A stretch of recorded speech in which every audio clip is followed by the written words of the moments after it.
Oui, les amis, bonjour, bonjour, j'espère que vous allez bien, pour ma part ça va.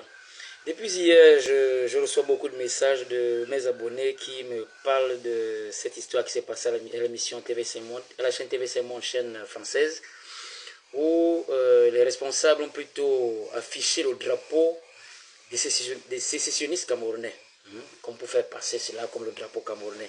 Alors il y a des Camerounais qui sont très révoltés et vraiment n'en reviennent pas. Moi, je dis, vous ne devrez pas être surpris. Moi, je vous l'avais déjà dit. Beaucoup ne m'avaient pas cru. Je vous avais dit, la déstabilisation du Cameroun se prépare. Beaucoup ne m'ont pas cru. Vous allez finir par me faire confiance. Récemment encore, il y a eu le professeur Niamsi qui disait, c'est maintenant que je comprends que les choses que nous, on a compris depuis. Alors, sachez que derrière ça, il y a 3 messages. Un premier message adressé aux ambazoniens. Il faut le savoir. Si on a dit aux ambazoniens, faites-nous confiance, vous êtes déjà reconnus à notre niveau, continuons le combat, on peut vous soutenir. Première chose, ce n'était pas une erreur de leur part, non, ils ont fait ça exprès. Ils connaissent très bien le drapeau camerounais. Deuxième message était adressé au monde entier, pour que le monde entier sache qu'il existe un État comme ça. Et que si jamais ils viennent à faire une bagarre militaire, que ça ne surprenne pas, il faut que le monde entier sache qu'il existe un État appelé l'Ambazonie. Troisième message était adressé à l'État camerounais, comme pour lui faire du chantage. Si jamais tu ne cèdes pas à nos exigences, nous allons soutenir tel autre côté. Mais ce que les ambassadeurs ne savent pas, c'est que la France qui est derrière ça ne peut jamais accepter qu'un anglophone soit président du Cameroun. Ça, je vous le dis déjà. Rappelez-vous le problème qu'il y avait eu au Congo avec Pascal Lissouba.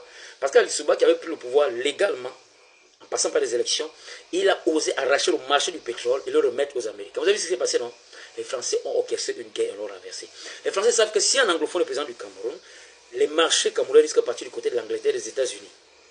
Donc, le problème de l'Ambazonie, c'est juste une forme d'instrumentalisation. Ils veulent juste utiliser les anglophones pour déstabiliser le Cameroun et mettre à l'état du Cameroun un président qui viendra servir la France, c'est tout. Et ce serait un francophone. Donc, les anglophones qui pensent qu'ils auront leur liberté là, détrompez-vous, ils n'accepteront jamais ça. Ils veulent le pétrole de Bakassi.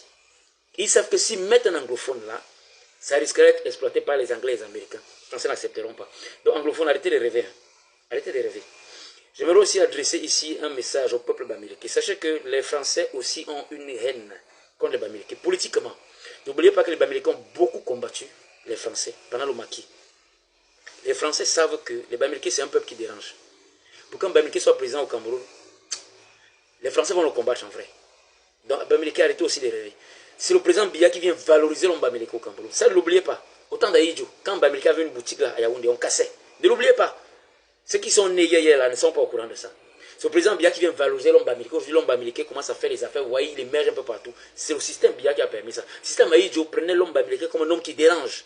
Donc, ces Bamileke là, excusez-moi si je parle de ça, ces Bamileke là qui veulent utiliser la France pour venir déstabiliser le Cameroun, qui ne rêvent pas. Leurs premiers ennemis, c'est d'abord ces Français là. Voilà, c'était une parenthèse. Maintenant, allons-y comprendre pourquoi est-ce que, je ne sais pas si on aura assez de temps, allons-y comprendre pourquoi est-ce qu'on en veut à l'État central du Cameroun. Première cause, l'État central du Cameroun a rompu avec les accords d'exploitation. Ça ne leur plaît pas. Depuis le 26 décembre 2020, le président Biya a décidé de rompre avec la France qui concerne l'exploitation des ressources minières et énergétiques du Cameroun. Il a libéré le Cameroun de l'exploitation française. Ça ne leur plaît pas. Pour l'instant, il n'y a que 4 pays, vous le savez, le Cameroun, le Burkina, le Niger et le Mali. Les autres pays francophones sont encore sous exploitation française. Ça ne leur plaît déjà pas. Ils ont une première dent contre le Cameroun. Deuxième problème, le Cameroun a tourné le doigt à la France-Afrique. N'oubliez pas que c'est la France-Afrique qui nomme les chefs d'État en zone francophone.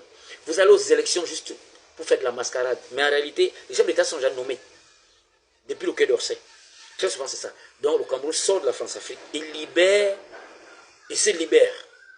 Deuxième dent. Troisième dent, vous avez voulu conserver vous-même vos richesses minières. Le Cameroun a beaucoup conservé, le Cameroun n'a pas exploité comme les autres pays francophones. Donc, vous êtes sur le visage de ces gens. Ils ont besoin de vos ressources du sous-sol. N'oubliez pas qu'en 2019, on découvrait encore 500 nouveaux gisements miniers exploités au Cameroun. Inexploités au Cameroun, j'allais dire. Ça leur plaît, ils ont besoin de ça. Donc, ils ne peuvent pas accepter que le Cameroun soit libre comme ça, non. Ils vont tout faire pour déstabiliser. Autre chose, vous avez signé des accords militaires avec la Russie. Ça encore, ça ne leur plaît pas. Vous avez violé les accords coloniaux en ayant signé un accord militaire avec la Russie. Accord que je vous convie à prendre au sérieux. Il n'y a que la Russie seule qui peut vous défendre face à ces gens. Parce que les Français ne sont pas seuls. Ils ont derrière l'Occident, l'OTAN et tout ce que vous connaissez.